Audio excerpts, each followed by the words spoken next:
Monsieur Philippe Etienne, qui a eu une très grande carrière au service de la diplomatie française, avec beaucoup de grands rôles. D'abord ambassadeur de France en Roumanie entre 2002 et 2005, directeur de cabinet au ministère des Affaires étrangères et européennes entre 2007 et 2009, représentant de la France à l'Union européenne entre 2009 et 2014, ambassadeur de France en Allemagne entre 2014 et 2017, conseiller diplomatique au président Emmanuel Macron entre 2017 et 2019, et ensuite ambassadeur de France aux États-Unis entre 2019 et 2023. Voilà, nous sommes ici aujourd'hui pour échanger à propos, bien sûr, de l'actualité aux États-Unis, mais également autour de la thématique de la libération, de la mission Libération qui est présente ici aujourd'hui. Je vous invite à regarder la retransmission de la table ronde qui vient d'avoir lieu quand elle vous sera transmise. Et voilà, donc si vous avez des questions sur l'anniversaire des débarquements, de la libération de la France et de la victoire, n'hésitez surtout pas. Monsieur l'ambassadeur, c'est à vous. Enfin. Non, je suis ravi d'avoir entendu ces introductions parce que ça montre aussi combien la vie associative est riche sur ce campus, ce dont je n'avais aucun doute. Mais merci Madame la Directrice de votre accueil, mais merci aussi donc aux associations, aux étudiantes et aux étudiants. Vous avez raison de le rappeler, moi je suis venu non pas comme ambassadeur mais comme président de la mission pour le 80e anniversaire de la libération de la France, des débarquements de Normandie et de Provence et de la victoire de 1945. Et je voudrais remercier mes collègues du conseil scientifique pour l'organisation de ce premier colloque dans le cadre de programme mémoriel. La mission a été en effet chargée d'organiser à la fois une série de grands événements pour commémorer ce qui s'est passé en 1944 et 1945, donc on se situe dans la fin de la Deuxième Guerre mondiale, mais aussi à travers ce conseil scientifique pour animer un programme scientifique avec la communauté des chercheurs et les communautés universitaires sur des grands thèmes, parfois des thèmes moins connus, et je crois que on peut dire que c'est le premier Monsieur le Président, puisque Denis Péchanski, Claire Andrieux, Géraud Létang sont ici, représentants de ce conseil scientifique. On peut dire que c'est le premier des 4 colloques que vous organisez. Donc je trouve que c'est une formidable idée de l'avoir organisé à Reims. Ce que je n'avais pas compris tout de suite dans le génie de la programmation du conseil scientifique, c'est que vous aviez choisi Reims la semaine de l'élection présidentielle américaine. Well done. Et moi, effectivement, j'ai aussi ma carrière, vous l'avez rappelé, je n'y reviens pas. J'étais aux États-Unis la semaine dernière, la semaine d'avant, et j'ai beaucoup suivi avec passion, comme vous, ce qui s'est passé, ce qui est en train de se passer aux États-Unis.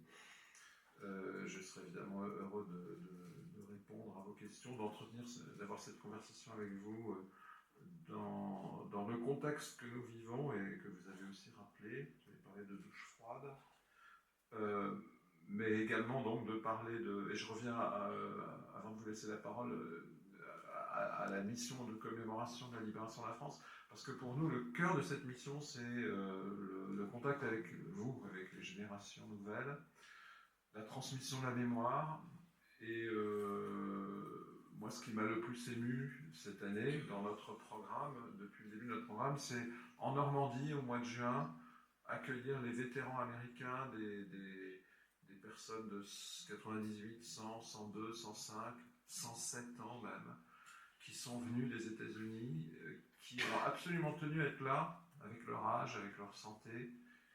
Et vous savez ce qui les a le plus motivés pendant leur séjour en Normandie? Ces héros qui ont débarqué sous le feu ennemi sur les plages de Omaha et Utah, avec leurs frères d'armes britanniques, canadiens et d'autres pays. Ce qui les a le plus motivés de venir, c'est ce qu'ils font chaque fois qu'ils viennent en Normandie, c'est d'aller dans les écoles, d'aller rencontrer les scolaires, les collégiens, dans les écoles à Bayeux, à Caen. Et c'est absolument bouleversant de voir ces rencontres. Il y a une deuxième rencontre qui a été bouleversante au moment de la cérémonie internationale que notre mission a organisée à Saint-Laurent-sur-Mer, donc sur la plage de Omaha. la rencontre entre un de ces vétérans et le président de l'Ukraine, Volodymyr Zelensky.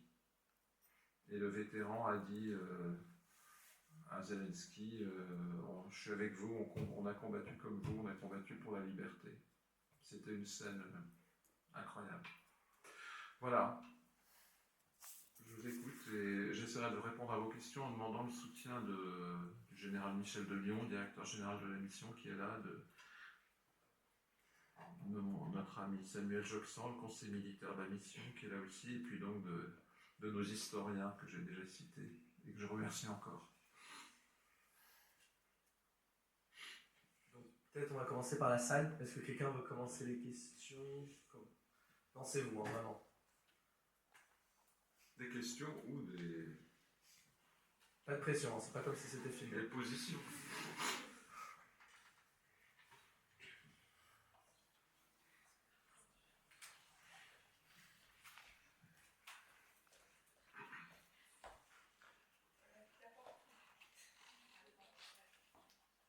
Ça marche. Donc, tout d'abord, bonjour Monsieur l'ambassadeur. Vous avez parlé de quelque chose de très important, donc sur la libération, c'est la thématique finalement de cette conférence. Mais justement, comment on va faire pour faire perdurer cet esprit de libération qui, comme vous l'avez dit, persiste en Europe aujourd'hui, en Ukraine, quand on sait que les États-Unis vont sûrement se replier sur eux-mêmes? Comment on va faire perdurer la mémoire si d'un côté on n'a pas les États-Unis eux aussi qui participent à cette idée-là et à cette vocation-là de toujours défendre la liberté, mais à une échelle internationale? C'est sûr qu'on a besoin de la démocratie américaine, qui est la plus grande démocratie dans le monde, la démocratie la plus puissante, pour défendre la démocratie. Il se trouve qu'on m'a aussi confié une charge d'enseignement dans mon ancienne université à l'École normale supérieure UDUL, où j'enseigne sur le thème géopolitique de la démocratie. Et à mes étudiants, je dois bien faire le constat, lors des premiers cours, que la démocratie dans le monde est attaquée. Elle est attaquée à l'intérieur, elle est attaquée de l'extérieur. Et si on n'a pas les États-Unis dans ce combat, c'est assez dramatique. Mais vous savez, deux réponses plus positives. La première, c'est que quand on voit l'histoire de la démocratie, finalement, au départ, la démocratie, elle existe toujours dans le cœur des hommes, des femmes qui veulent la liberté, qui ont envie de décider pour eux-mêmes de leur sort, et ça depuis toujours. En même temps, comme système politique, ce n'est pas non plus... ça n'a pas toujours existé. Et quand on voit le combat que sont capables de mener certains combattants de la démocratie et de la liberté dans des systèmes totalement bouclés et dictatoriaux et cruels parfois, on se dit que la démocratie va de toute façon survivre. Je pense évidemment j'ai été en poste à Moscou aussi. J'étais en poste à Moscou entre 1991 et 1994, à l'époque où il y avait un espoir de démocratie en Russie. Et je pense à des gens que j'ai rencontrés à cette époque. Et ils vont continuer à se battre pour la démocratie en Russie. Certains ont donné leur vie. D'autres sont toujours là. Et il y en aura d'autres. Et je pense à beaucoup d'autres pays dans le monde, les pays d'Afrique. La démocratie, ce n'est pas un concept occidental. Il faut refuser systématiquement les procès en... Je vais essayer de prononcer un mot qui n'existe pas, mais que j'invente sur le champ. La désuniversalisation des droits de l'homme et des valeurs démocratiques. L'un des grands acquis de la libération, c'est la Déclaration universelle des droits de l'homme. Et nous sommes fiers en France que certains des promoteurs et des inventeurs de cette déclaration, comme René Cassin, soient des Français. C'est une déclaration universelle, ce n'est pas une déclaration internationale. C'est une déclaration de droit qui s'impose à tous les pays, en Occident comme ailleurs. Ce sont des droits humains qui sont au-dessus de nos nations, de nos systèmes politiques. Et cette vision, j'en viens à mon deuxième espoir, ou ma deuxième raison d'optimisme, je ne crois pas un seul instant qu'elle va abandonner les États-Unis d'Amérique.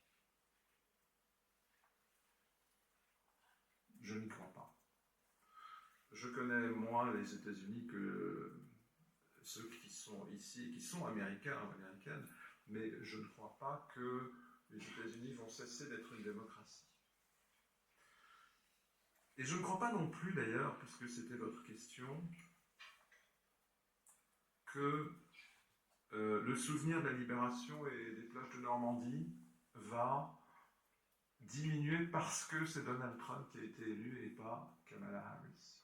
Pas du tout. Les vétérans qui sont venus, certains étaient républicains, d'autres démocrates. Moi, j'étais avec le président Emmanuel Macron, non pas pour le 80e anniversaire, mais pour le 75e anniversaire du débarquement de Normandie. Et le président de l'époque, il s'appelait Donald Trump. Et il est venu avec sa femme, Melania. Et je peux vous dire que c'est aussi très important pour n'importe quel président des États-Unis, et ça l'était pour lui, en tant que 47e président des États-Unis, et je pense que ça le restera pour lui en tant que 49e président des États-Unis. Je ne crois pas un seul instant, c'est une tradition vraiment sacrée aux États-Unis. Et puis, la Deuxième Guerre mondiale, la victoire de 1945 en Europe, en Asie, c'était une guerre juste. Ce pays a tellement vécu comme puissance mondiale, comme super, comme hyper, comme méga puissance, des guerres qui ont laissé des souvenirs amers. Le Vietnam, mais plus récemment aussi l'Irak, l'Afghanistan. La Deuxième Guerre mondiale, c'est une guerre que personne ne conteste. Et c'était une guerre pour la liberté. Donc voilà, je suis persuadé que ce souvenir restera, même après le départ des derniers vétérans, à travers leurs familles, à travers les organisations de vétérans des autres guerres. Les plages de Normandie, le cimetière de Colville-sur-Mer, ces petites croix blanches qui rappellent le sacrifice des jeunes Américains pour la liberté, je crois que ça restera justement un des building blocks, un des éléments fondateurs de l'histoire américaine et de l'histoire transatlantique et des relations franco-américaines.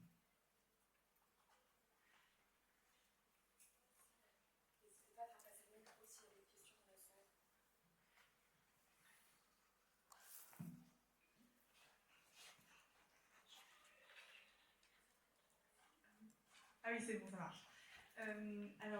Par rapport à ça, du coup, je voulais vous demander, pour vous, qu'est-ce qui fait qu'une partie du peuple américain aujourd'hui semble se désintéresser de la position que pouvaient occuper, en tout cas, les États-Unis depuis la fin de la Seconde Guerre mondiale à l'international? Voilà. Je me suis trompé sur les chiffres, hein, je crois que c'est 45-47, pas 45-49. Excusez-moi d'avoir été tout de suite dans deux présidents. Vous pouvez répéter votre question? Oui, du coup, par rapport à justement cette position qu'a occupée les États-Unis à l'international, par exemple sur le plan militaire, depuis la fin de la Seconde Guerre mondiale, qu'est-ce qui fait qu'aujourd'hui on a l'impression qu'une partie de la population américaine est désintéressée ou fatiguée de... Je crois que c'est un cycle, mais c'est aussi, dans l'histoire des États-Unis, il y a ces cycles qui sont inhérents au fait d'être un pays aussi important, aussi puissant. Mais c'est aussi, et pour moi, beaucoup justement l'histoire de ces guerres, de ces échecs dans les interventions militaires américaines récentes. Le souvenir du Vietnam, bien sûr, qui s'éloigne peut-être, mais qui reste vif. Et puis, tout ça pour ça, l'Afghanistan. L'image du départ de Kaboul, c'est terrible, ces images. C'est un des éléments qui a coûté la victoire aux démocrates, d'ailleurs. C'est l'image du départ de Kaboul qui rappelle les images du départ de Saigon. Et l'Irak aussi, même si on peut dire que l'Irak d'aujourd'hui, c'est pas le retour ni de Saddam Hussein ni de Daesh, tandis que l'Afghanistan, c'est le retour des talibans, 100%. Mais Daesh, ISIS, comme on dit aux États-Unis, c'est un fruit de l'invasion de l'Irak. C'est évident que cette intervention a eu des conséquences catastrophiques. Les Américains le savent. même si certains ne l'avouent pas publiquement. Donc moi je comprends qu'après ces désastres, il y ait un consensus, parce qu'on dit beaucoup et on a raison de dire les divergences majeures entre ce qui était le programme de Kamala Harris et le programme de Donald Trump, y compris sur le plan international. Mais il y a des éléments communs, et cet élément-là, le refus de nouveaux engagements militaires, qui n'est pas l'isolationnisme forcément. Parce qu'on peut intervenir dans le monde autrement.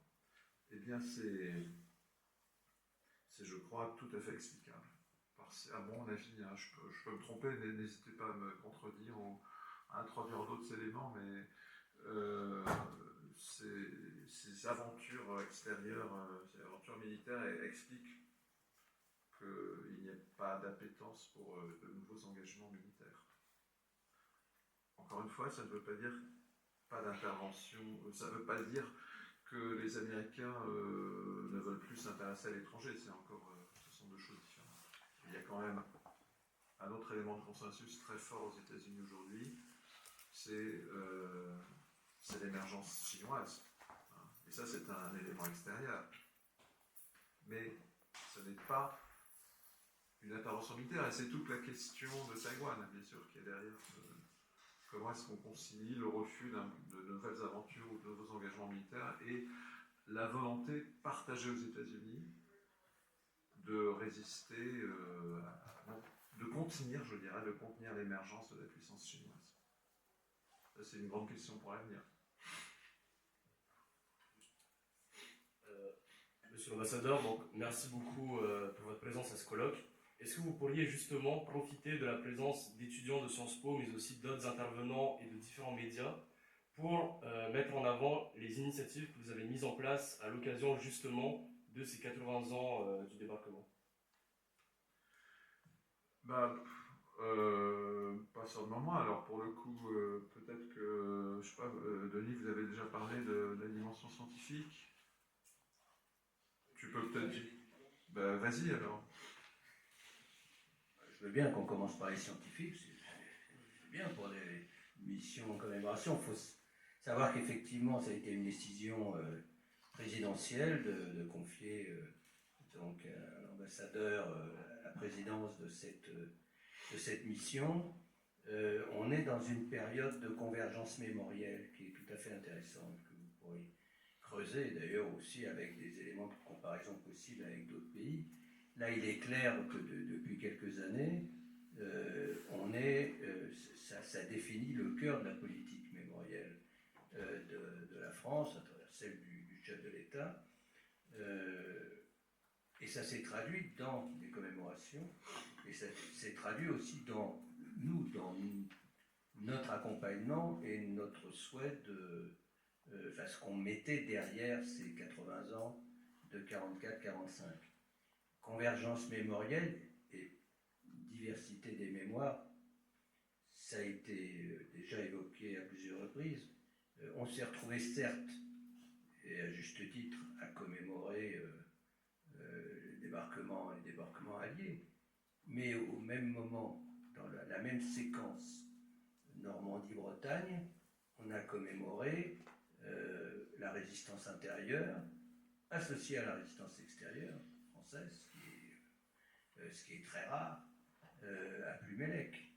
Ils ont joué un rôle décisif parce qu'ils ont bloqué des dizaines de milliers d'Allemands en Bretagne par leurs actions en maquis. Et je ne parle pas évidemment de la politique de renseignement.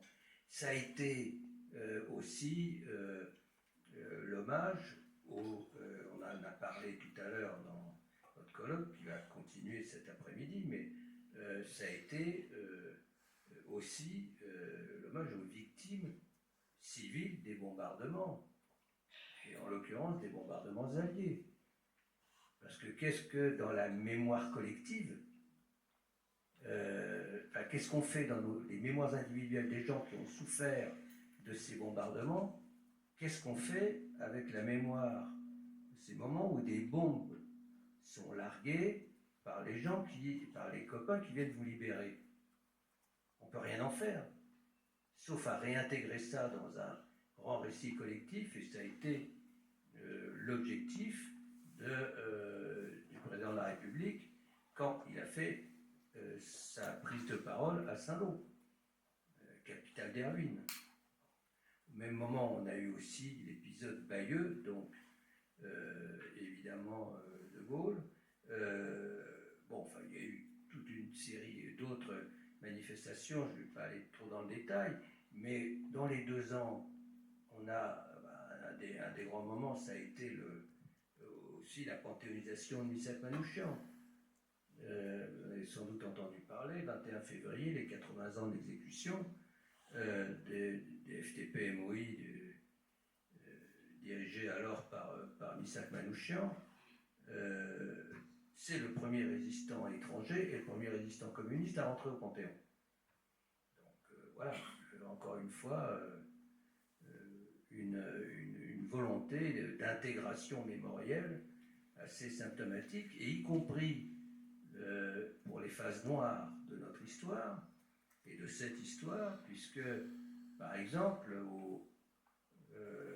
dans l'hommage au Bassio en Vercors, donc l'hommage au maquisard, 16 avril, donc le moment, l'anniversaire de l'attaque des miliciens contre les maquisards de Bassieux. Et ça veut dire qu'il a non seulement parlé des maquisards et de ce combat, non seulement parlé des Allemands qui ont évidemment mené l'essentiel de l'offensive en juillet 1944, mais il y avait ces miliciens, et il a parlé de Vichy, et il a parlé de la milice. Voilà, c'est pour donner quelques exemples de cette pluralité mémorielle qui est vraiment au cœur de cette politique et au cœur des objectifs de la mission, et on va continuer à le faire. Et alors j'ajouterais qu'en plus, on a décidé, enfin c'était évident, qu'en plus des grandes commémorations, notamment celle que Denis vient d'évoquer, il y aurait un vaste programme maillant tout le territoire français d'événements locaux, parce que la France a été libérée partout, dans tous les villages, dans toutes les villes. Et il fallait que chaque collectivité, chaque village, chaque ville, mais aussi chaque collège, chaque lycée, chaque université puisse s'emparer de cette histoire locale. Et donc nous avons un programme de labellisation d'événements locaux. Nous avons établi dans chaque préfecture en France un comité de la libération. Nous avons établi dans chaque académie un comité de la libération. Et donc, par les territoires et par les écoles et les établissements scolaires universitaires, on a fait remonter des projets. Et on a aujourd'hui 3000 projets qui ne sont pas des projets, 3000 actions qui ont été labellisées, qui sont très variables. Et nous, notre mission, elle est de commémorer la libération, mais de la commémorer par le haut, avec des actions internationales, des grandes manifestations nationales, y compris à dimension internationale, comme le 6 juin en Normandie, mais aussi sur tout le territoire, et avec nos compatriotes. C'est la raison pour laquelle, d'ailleurs sur les conseils de Denis Péchanski, on a lancé un appel aux Françaises et aux Français pour verser des archives privées, pour verser dans les archives publiques des archives privées de leur famille, retraçant ce qui s'est passé en 1944 et 1945. Le président de la République a relancé un appel qu'il avait déjà fait 5 ans plus tôt pour renommer nos rues, nos places, ou pour donner des noms de libérateurs, de libératrices, à de nouvelles rues, à de nouvelles places. Et je pourrais vous donner des exemples très, très intéressants. Par exemple, un jour, on s'est retrouvés, je crois que Michel était là aussi, sur les terrasses du jardin des Tuileries, avec la directrice du musée du Louvre et la ministre de la Culture, pour donner le nom d'une conservatrice du musée du Louvre à une allée des Tuileries à Paris, qui a sauvé, grâce à laquelle on a sauvé des centaines et des centaines de pièces du musée du Louvre. On a rencontré dans ces commémorations des histoires extraordinaires. Cette femme qui s'appelle Rose Vallon, elle a espionné les Allemands qui venaient, les Allemands envoyés par Göring, vous savez, qui confisquaient les œuvres d'art, qui venaient charger des œuvres d'art sur les camions qui allaient ensuite en Allemagne. Elle les a espionnés, elle a noté tout ce qui partait, sous couvert de travailler dans les équipes des conservateurs. Et grâce à elle, après la guerre, on a tout récupéré. Enfin, tout. En tout cas, ce qu'elle avait vu partir, parce que après la confiscation des œuvres d'art, c'est une autre affaire beaucoup plus compliquée que ça, mais c'est des destins comme ça, on en a découvert beaucoup, mais on en a aussi oublié beaucoup. Et donc, revenir au destin individuel, parce que la grande histoire, c'est aussi l'addition de jeunes qui se sont engagés, des femmes, des hommes, et c'est l'addition de leur engagement et le caractère collectif de leur engagement qui a permis. Je reviens à la première question, c'est ça aussi le combat pour la liberté. C'est des engagements individuels. Mais pardon, Michel voulait rajouter aussi. Oui, avant de te passer la parole, parce que... Ouais.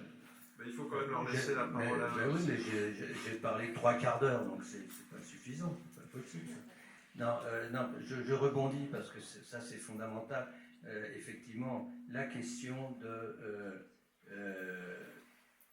la question de l'intime et pas simplement de faire des commémorations à partir des décideurs et au sujet des décideurs et des grands enjeux militaires et politiques. Oui, il y a aussi partir de la population et par exemple il y a une série d'entretiens qui sont faits avec des témoins, donc qui ont maintenant 95, qui étaient des jeunes de l'époque qui ont vu les Américains arriver. Et là, vous pouvez le voir en ligne sur le site de la mission, par exemple.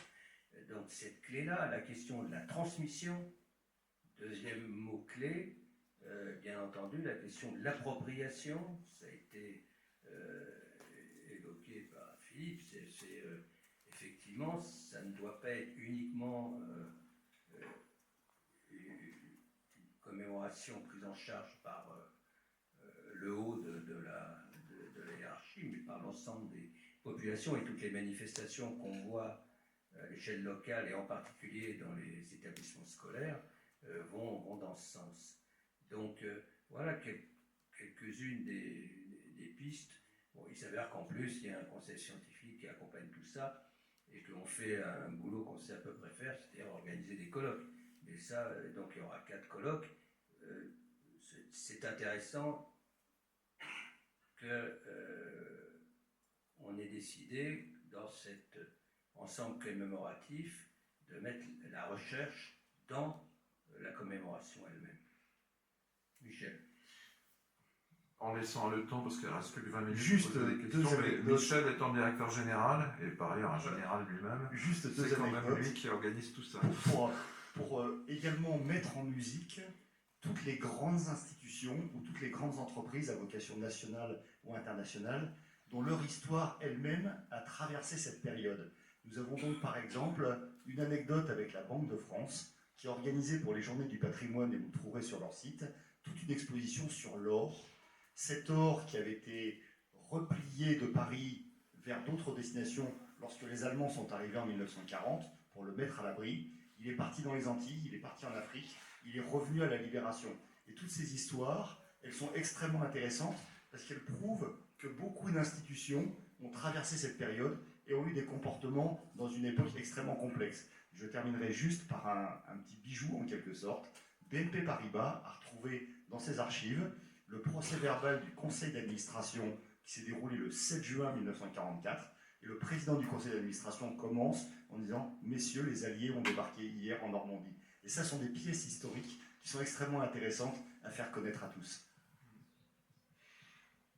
Just I want to say it's bilingual, so if English speaker wants Yes, to ask yes, questions, please. they can do Don't it. hesitate to ask in English. I will try to answer also in English. I will try. Bonjour, déjà merci d'être là. Vous avez évoqué pendant la présentation les rencontres entre les vétérans du coup américains et les écoles. Est-ce qu'au cours de ces échanges, les vétérans ont déjà partagé leur inquiétude à l'idée que, au fil des générations, quand les derniers témoins vont disparaître, la mémoire ne s'estompe dans la population et qu'on a pu étudier ces événements qu'à travers des archives et non plus en entendant vraiment les témoignages des combattants? Oui, bien sûr, et vous avez complètement raison, c'est exactement ça qui les passionne, qui les anime.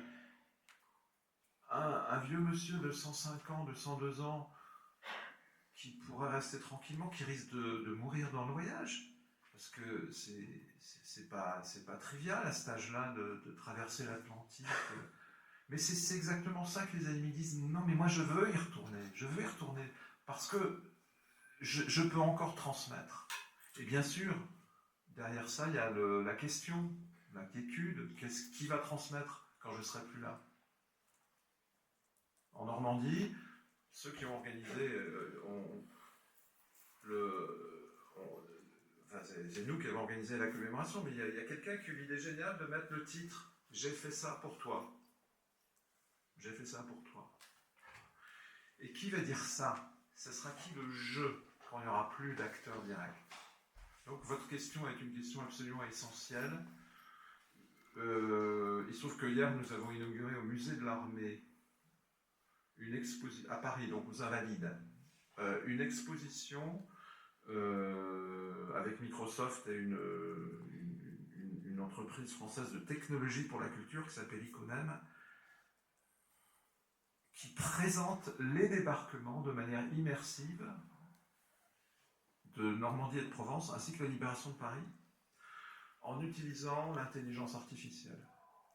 Pas l'intelligence artificielle générative, mais l'intelligence artificielle augmentative. C'est-à-dire qu'à partir de photos d'époque, l'intelligence artificielle permet de les localiser, puis de les réinsérer dans leur environnement, et d'en faire une scène. Alors ça s'ajoute à des films d'époque aussi. Une scène où vous êtes là et vous avez l'impression d'être dans la scène, avec ces mêmes vétérans, mais à l'âge où ils ont débarqué. Je me rends bien compte que ce n'est pas un substitut à la mémoire vivante et au témoignage de l'acteur qui a combattu, qui est venu nous libérer, qui est venu nous redonner nos libertés. Mais c'est malgré tout, autant que moi je puisse en juger, l'un des instruments que nous devons maintenant, en profitant de ces nouvelles technologies, mettre en place. Les archives, le versement d'archives, les noms de rues, tout ça, ça participe au même effort de ce que vous avez très justement posé comme problème dans votre question. Il n'y aura rien de comparable.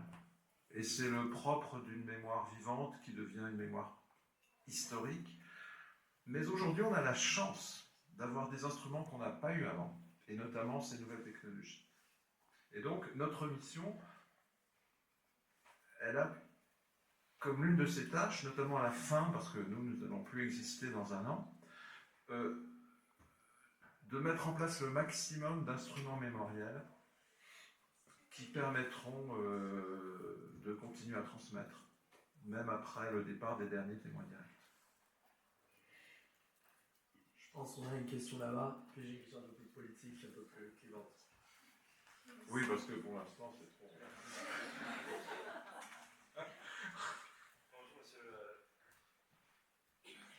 L'ambassadeur, lors des commémorations du 80e anniversaire du débarquement, il y avait de nombreux chefs d'État qui étaient présents à Saint-Laurent-sur-Mer. Cependant, le président russe, Vladimir Poutine, n'était pas invité du contexte actuel de la guerre russo-ukrainienne. Quelles implications cela a pour les relations diplomatiques entre l'Europe et la Russie, mais aussi quel rôle la Russie a-t-elle à jouer maintenant dans les commémorations de la guerre?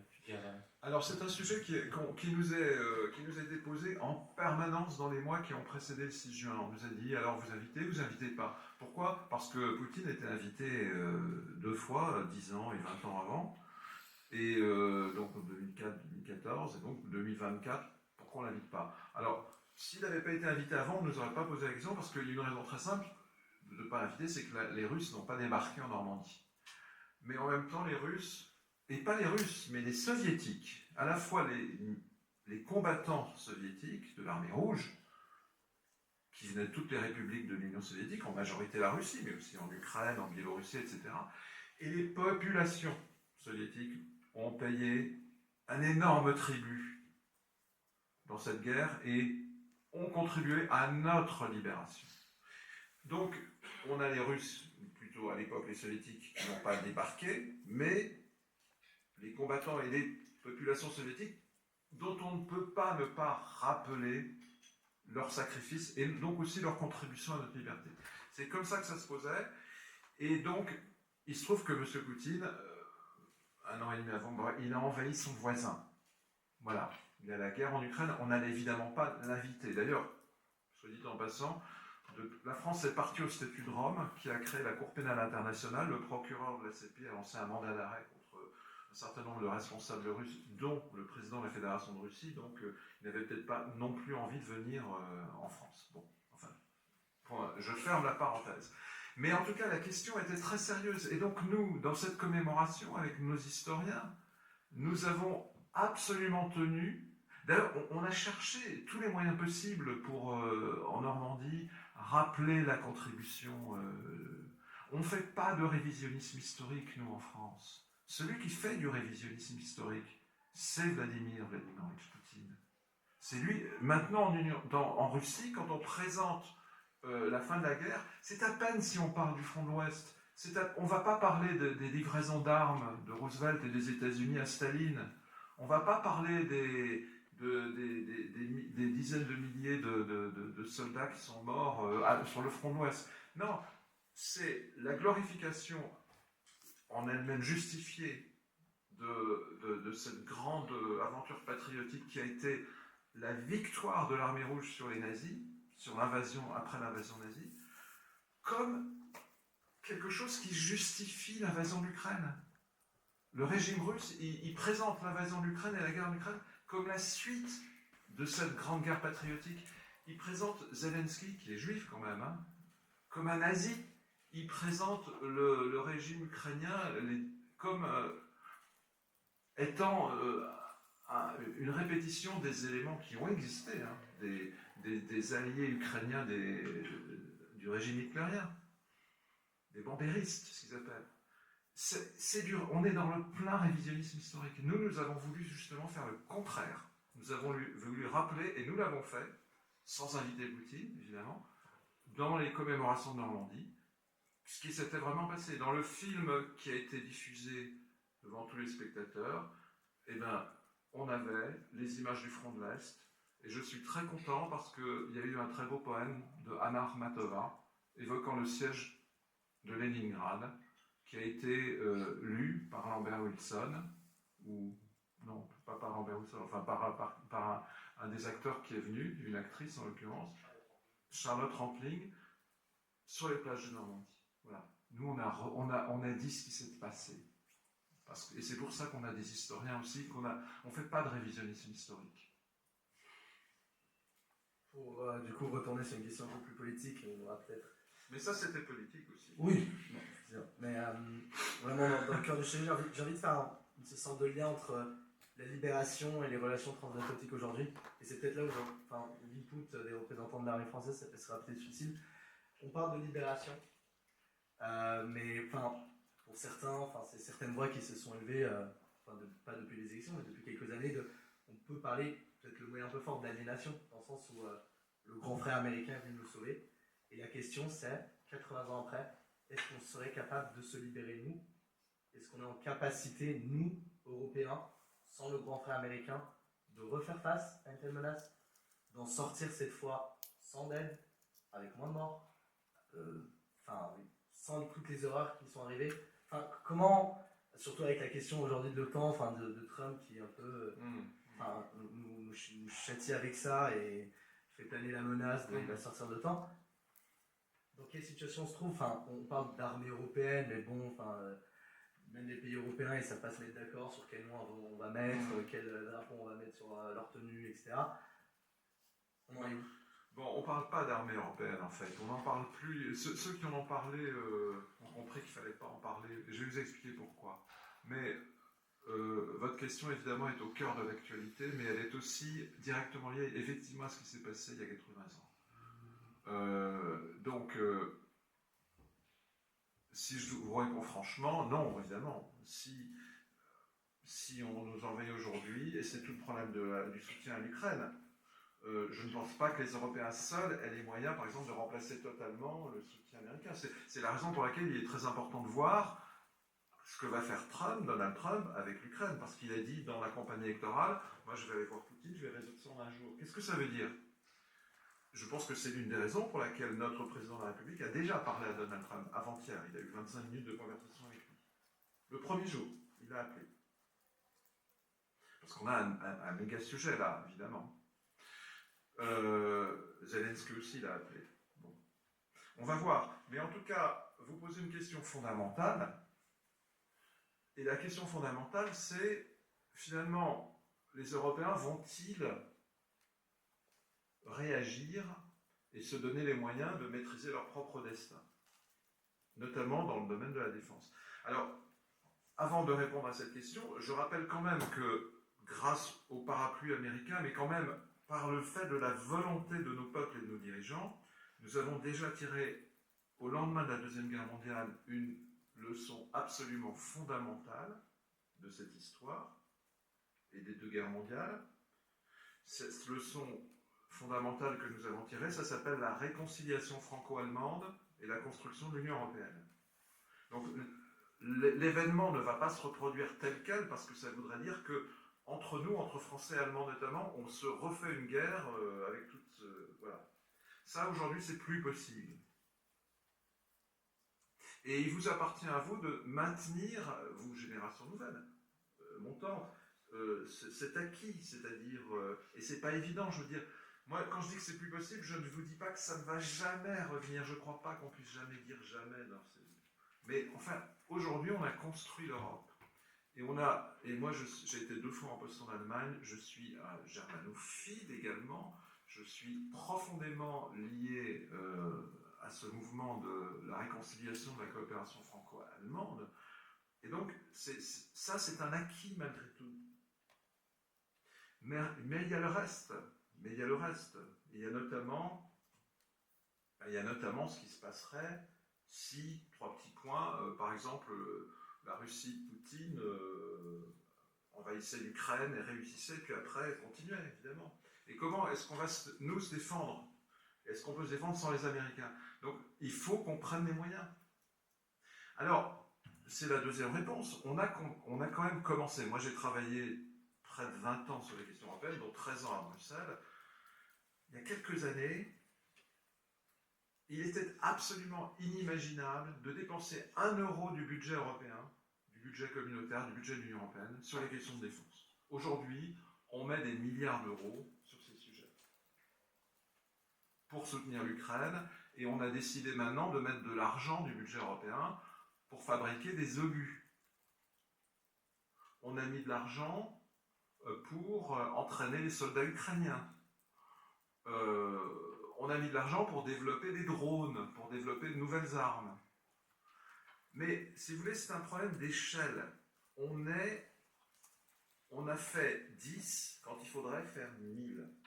C'est un problème d'accélération et d'échelle. Pour être à la hauteur, il faudrait faire beaucoup plus. Il faudrait faire beaucoup plus dans le domaine du développement industriel et technologique de l'industrie de défense, qu'on appelle la base industrielle et technologique de la défense européenne. Il faudrait, évidemment, et j'en viens à l'idée d'armée européenne, progresser sur la disponibilité de nos forces armées pour résister à des attaques, quelles qu'elles soient. Et pourquoi il ne faut pas parler d'armée européenne, à mon avis? Enfin, en tout cas, pourquoi on n'en parle pas trop?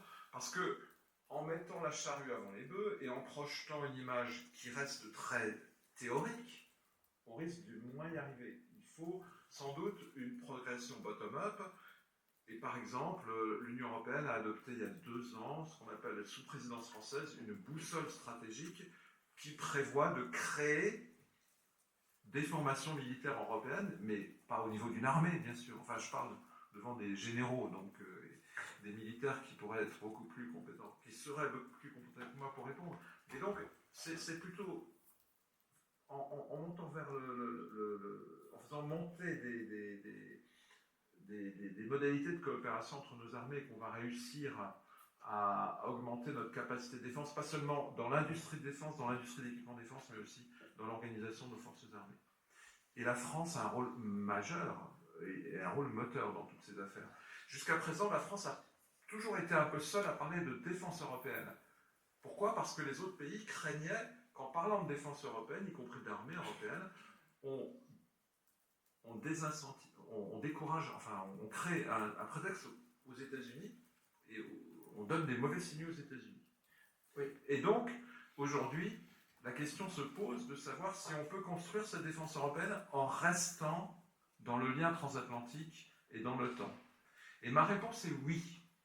Aujourd'hui, on est arrivé à une époque de maturité, un peu à la suite de l'invasion de l'Ukraine, des esprits des deux côtés de l'Atlantique, où on peut bâtir sans casser le lien transatlantique, sans casser l'OTAN, on peut construire une défense européenne. Vous savez pourquoi ? Parce que, et moi aux États-Unis, j'ai parlé souvent à des jeunes de la génération républicain ou démocrate, des jeunes d'une génération montante qui seront peut-être dans l'administration Trump 2 ou qui étaient déjà dans l'administration Biden. Ces gens-là me disaient quoi ? Ils me disaient, vous les Européens, vous parlez de défense européenne. Vous en parlez depuis longtemps. Et bien vous savez quoi ? Faites-la votre défense européenne. Parce que nous, justement, maintenant, notre priorité, c'est plus l'Europe.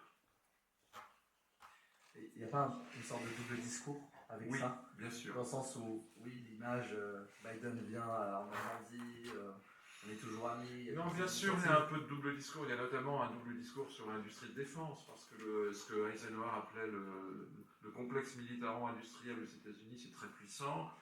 Il est très, très influent au Pentagone, à l'OTAN. Bien sûr, mais en même temps, moi j'ai parlé à des gens très haut placés dans l'administration Biden et dans l'opposition républicaine du moment, qui m'ont dit, on comprend que si on veut que les Européens contribuent plus à leur défense, c'est pas seulement comme Trump dit, vous dépensez plus d'argent, sous-entendu, et vous nous achetez des matériels militaires, mais on voit bien avec l'Ukraine, les États-Unis tout seuls, eux-mêmes, ils ne savent pas répondre à tous les besoins militaires ukrainiens face à la violence, à l'intensité de l'offensive russe. Surtout quand les Russes obtiennent les drones de l'Iran et maintenant du matériel et des combattants de Corée du Nord. Les Américains, au niveau stratégique, ils comprennent qu'il faut que même en Europe, il faut développer l'industrie de défense. Sinon, on n'y arrivera pas. Même ensemble, on n'y arrivera pas. Alors, encore une fois, je ne suis pas naïf, enfin, j'espère ne pas être trop naïf, et il y a cet élément de double discours qui continue, bien sûr. Mais il y a quand même une prise de conscience aussi. Moi, j'ai juste une dernière question concernant le temps, et je pense que je vais les demander en anglais juste pour engager les anglophones dans la salle. So my question is, given the hyperpolarization that we see in the US and sort of the political shift that we see in Europe, how do you see that impacting both American and European democracy, and how that ties to the liberation mission of liberation of thought, liberation of political expression? Well, I think you have a very, very important point. What's happening in the American democracy is also, to a certain extent, happening in our European democracies. And there are one or two things I want to mention. For instance, the battle for the manipulation of information. Or in general, the strengthening of those bubbles. I don't accuse only the social media, but you see what I mean. People who more and more are citizens listen only to those who think like they think. Less and less sharing of diverging opinions, less and less real conversation through our societies. This is not only the case in the US, this is not only the case in Europe, it happens everywhere.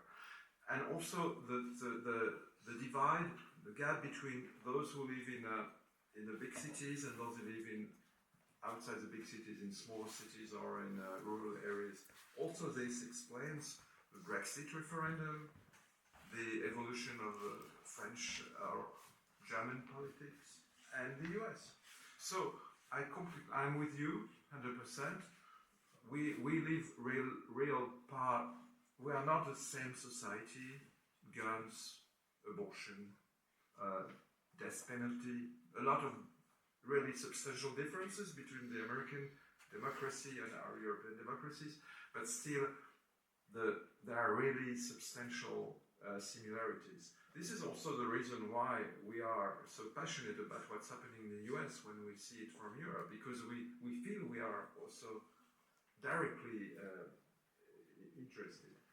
So the solution or the conclusion from this is that we have also to work together on these issues. And one of good example is the regulation of the social media. The fight against harassment, the fight against the violent contents on the internet.